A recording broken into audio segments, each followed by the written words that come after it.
What is going on with y'all, man? It is Black Balloon, and I'm coming back with another video. So y'all already know what's going on. Woo! Alright, y'all. Y'all convinced me to do this one, alright? So as y'all can tell by the title of this video, y'all already know what we about to talk about today. Now, we're not gonna make this so simple and, just talk about the shooting that happened on Monday in NYC by a former high school football player who just happened to be 27 years old. And of course, he unalived himself on the 33rd floor, where the NFL headquarters just happened to be in one of the largest investment firms by the name of Blackstone in a New York City building, right? This story is deep and it crosses a lot of different angles. The story starts, 20, 30 plus years ago. It actually starts before that. It goes all the way back to the beginning of football, a very violent and can be dangerous sport. It was very violent from its inception and over time as the NFL faced hundreds of lawsuits by former players and others. They tried to make the game, less violent, for lack of better words. They've implemented a bunch of new rules. I mean, football has always been my favorite sport, so this topic is like second nature, right? Just kind of like how we do about the industry. I played football myself, even went to college for football for about a year, and that was pretty much it. And I'm glad I didn't play any further than that, because I myself have taken hits to the head and felt a ring and was discombobulated, dizzy, and everything else. And it does not feel good. So obviously, we're here to talk about CTE and, how the NFL has covered this up, how a multi-billion-dollar industry has covered up brain disease, and have known about it a lot longer than they actually told people that they knew, or, before they were ready to admit it to a panel of, representatives. When Roger Goodell would go and talk about this stuff with, other representatives of the NFL, they would have these panels where they were discussing this stuff. And it took a long time for the NFL to admit the connections from a very violent sport all the way to, their players having brain disease and developing CTE, right? I was confined at home for weeks where I couldn't leave unless somebody went with me.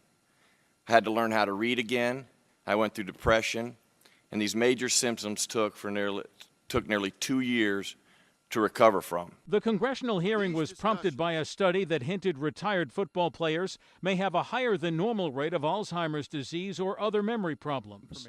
NFL Commissioner Roger Goodell detailed rules changes and other steps the league has taken to protect players, but he wouldn't acknowledge a link between violent hits and brain diseases. I just asked you a simple question. What's the answer? The answer is the medical experts are no better than I would with respect to that, but we are not treating that in any way and delaying anything that we do. The study's author also testified the findings don't prove a link between playing football and mental problems later in life. Those numbers may or may not indicate an elevated risk from a career playing football. We can't draw a conclusion, and no responsible scientist would do so. Over the last 10 years, there have been hundreds of studies on this issue that has talked about the links between on-field head trauma and the early onset of a number of mental illnesses. The panel was also told that independent neurologists should attend games and decide whether a player should continue after taking a hard hit. The players are at the point now where they will not self-report because they need the money. They are a disposable commodity. Both the league and the players' union agreed to turn over medical records so the committee can get a better idea of the scope of the problem. So we're going to get into all that. Of course, I got a couple of very interesting clips that go into, the corruption behind it, why the NFL covered it up for so long. And y'all are going to find this video to be very interesting. And first things first, before we get into it, right? It says 4 people were gunned down. The gunman was actually from Las Vegas. Shane Tamura, 27 years old, walked into a building carrying an assault rifle, and he had a note in his back pocket. Out running back Shane Tamura from the Granada Hills football team. Big 35-31 victory against Kennedy tonight. The battle for Granada Hills. Shane, just talk about you guys getting that win tonight. How'd you guys come through? We definitely had to stay disciplined. We were down 10-0. We definitely had to stay disciplined. Our coach kept saying, don't hold your heads down, don't hold your heads down. We just had to stay disciplined and come together as a team. Shane, a couple of touchdowns for you, including a huge one late in the game there in the fourth quarter with under 4 minutes. That alleged that he suffered from CTE, which is a brain disease linked to head trauma. Now, we all know he took the lives of 4 people, y'all. 4 people. They say he was actually headed for the NFL headquarters and that he got on the wrong elevator, so he never made it, got cornered, I'm assuming, and he unalived himself in the building. This goes, 2 different ways, because we get the ritual aspect of it, him being 27 years old. He, unalived himself on the 33rd floor. That just brings another conversation, and we'll get to this part of the video, as in why. Is this an attack, on the NFL? Is someone trying to put a message out there? Was this set up? Was this a Manchurian Candidate? MK Ultra, he was basically turned on. And, where is this coming from, basically? Why is the NFL and CTE back in the spotlight right before the season is set to start? Mind you, the NFL Hall of Fame game is on Thursday, and I'm questioning why this is happening. Is someone trying to send a message, get CTE back in the spotlight and what it's actually doing to the players? Is this a straight up ritual sacrifice, for the NFL? There's multiple different angles that we could sit here and, have a bunch of different theories on. More numerology here. It says a 3-page note was found in the shooter's wallet, and it repeatedly says that he is sorry, and he asks that his brain be studied for CTE. I got a clip from Antonio Brown that is gonna completely blow y'all minds about what the NFL was doing with players' brains after they died. Y'all know the crazy thing about CTE is it cannot be diagnosed until someone is flat out dead, gone. The terrible part about it, they could say you have certain things that are signaling CTE possible, you're living with it. There were players who were 30 years old taking Alzheimer medicine just to, prevent symptoms and stuff they were already experiencing at the age of 30. And this comes from an NFL player's mouth, Michael Strahan. I have friends who are in their 30s who are taking Alzheimer's medicine because they've had issues with concussion that are putting them into bouts of depression and different things like that. Guys were 30 years old, y'all, taking Alzheimer's medicine. Brain is fried. Think about that. So it says the NFL long denied the link between football and CTE, but acknowledged the connection in 2016, which is what I was talking about with Roger Goodell, some other people from the NFL. They did a testimony before Congress, and to this day, they have paid more than $1.4 billion to retired players to settle concussion-related claims. But check this out, though, y'all. It gets a little bit crazier than this, because you have to realize something. They didn't acknowledge the connection until 2016. Check this out. Ex-NFL player who shot and killed 6 people in South Carolina had severe brain damage from CTE. This is Junior Seau, way before 2016. I think in 2012, he unalived himself. He was doing all kind of stuff because of CTE. These are a couple of players who also had CTE. Y'all already know about Aaron Hernandez. They also ritually sacrificed him. But guess what? After they did the sacrifice ritual, he also had CTE. Wait, they don't know what happened with Aaron Hernandez and Josh McDaniels. All right, y'all thought Chico killed himself in jail? Y'all thought my nigga Chico killed himself in jail?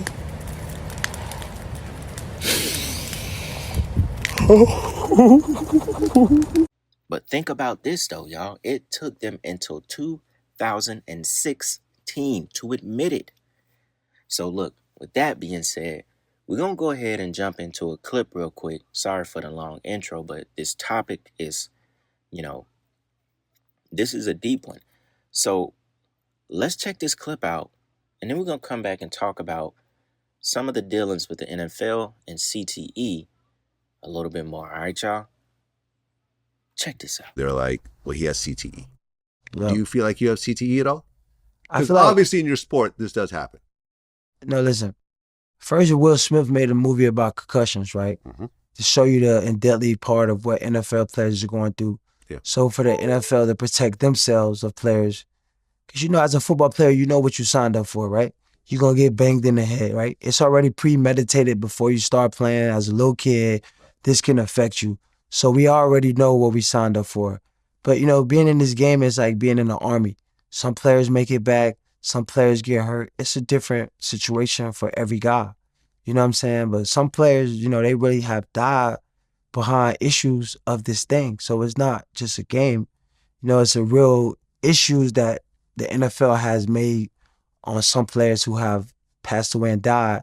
But some technically reason you can't even detect what is CTE, you know what I'm saying, when players living. So it's like, it's something made up, you know what I'm saying? Yeah, until after you die, they Exactly. like Aaron Hernandez when they look and say, No, "Oh, this is listen. the worst case we've ever seen." If you ever pass out, the NFL buy your brain. They tell nobody.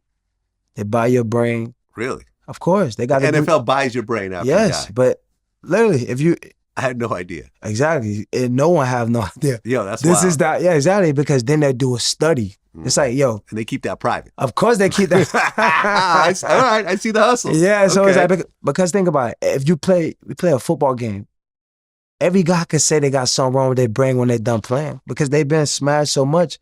So if the NFL don't have to pay guys for the rest of their life of a disability head injury where they make up, oh, hey, man, these guys died from this and this was the reason, but they have something to blame it on, so there's no disability set. Oh, he just told you something very important. When it comes to CTE and a bunch of settlements or paying players, former players for the rest of their lives for basically brain damage. Now, it goes deep. He also told us something I've never heard before. That is Antonio Brown. Y'all, most of y'all should know who he is. One of the best receivers to play the game.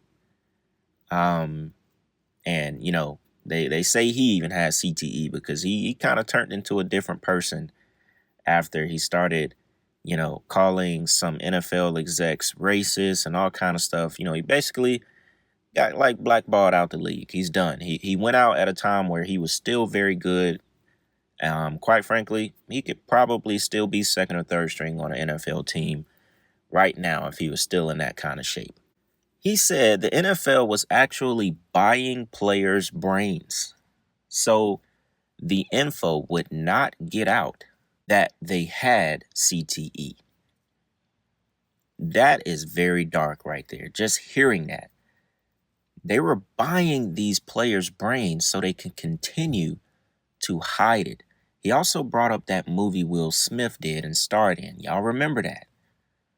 That brought up an entire different conversation, that they had been, holding this information back, kept telling Congress that they're studying, they're trying to figure it out. when the entire time they were just covering up. They were trying to protect an image, protect themselves, protect billions of dollars per year, and also protect just the NFL and the game itself, because they don't want kids to be like detered away. They don't want kids to see players being carted off the field, never returning because of a massive blow to the head.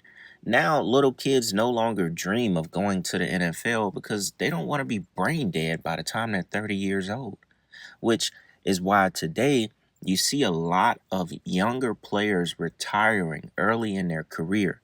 They're getting smarter. They probably go and get CAT scans and, scans that allow them to see what's going on with their brain. And before anything develops any further, they bow out. They take their money, they invest, they get gone. A lot of players that are really good players are retiring early now because it's not worth to play an entire career outside of your prime, banging heads all day, hot as hell outside, hitting each other. You're already multi-millionaire.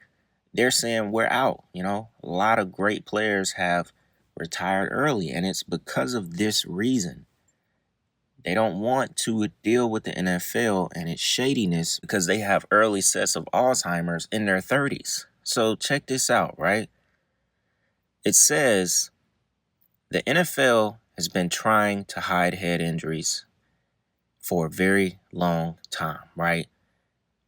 Now, they had to give out a settlement to a bunch of players that was up to $765 million, right? And they paid for the victims' medical exams and the research to continue studying head trauma, right? A part of the settlement allowed the league to admit to no wrongdoing. Think about that. They were giving up this money, but they wanted a piece in that settlement to say they had no wrongdoing in it, but they were going to settle, pay for all of this stuff, but they're not admitting that they caused it, right? So the Washington Post did an investigation in 2024, and the NFL has been caught not holding up its end of the deal since that settlement in 2012.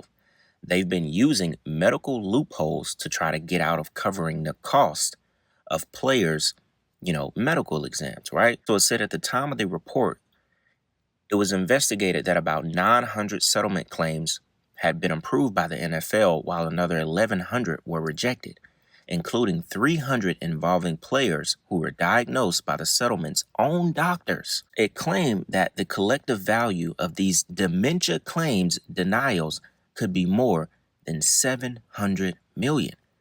And then also players are dealing with racial issues, saying that a lot of the black players are being discriminated against and making it harder for them to qualify for a piece of the settlement. And it's being based on race-based adjustments and neurocognitive test scores. So think about that. They're coming up with medical loopholes to get out of covering the cost of these players having traumatic brain injuries because of the game, when really they hid it from the beginning in order to save face and continue making billions of dollars off the most athletic players in the world. Think about that. And it's crazy that they would discriminate against black players, considering black athletes make up, the best athletes in the game. I mean, without black people, football wouldn't exist. And so, circling back, now that we have a very good understanding, at no point will they risk what the NFL is. It doesn't matter how big a player is. Obviously, today in the game, they've made a lot of changes to prevent it. It's because they have to now, because it's so widespread. But, circling back around, before we end this video, to what happened recently in the news, y'all, this one is kind of a head scratcher to me, because, like I said earlier in the video, it could really go both ways on what actually happened. I mean, just by the numbers alone, him being 27, unaliving himself on the 33rd floor, being a former football player, and saying that he was a case of CTE as well. He thinks he has CTE and he wants his brain to be investigated, which I'm sure they're going to do it. The question is, we know this was some type of ritual. The numbers tell us that. So that question is answered. But it's why? Is this for, is this a sacrifice for the NFL? Is this someone sending a message?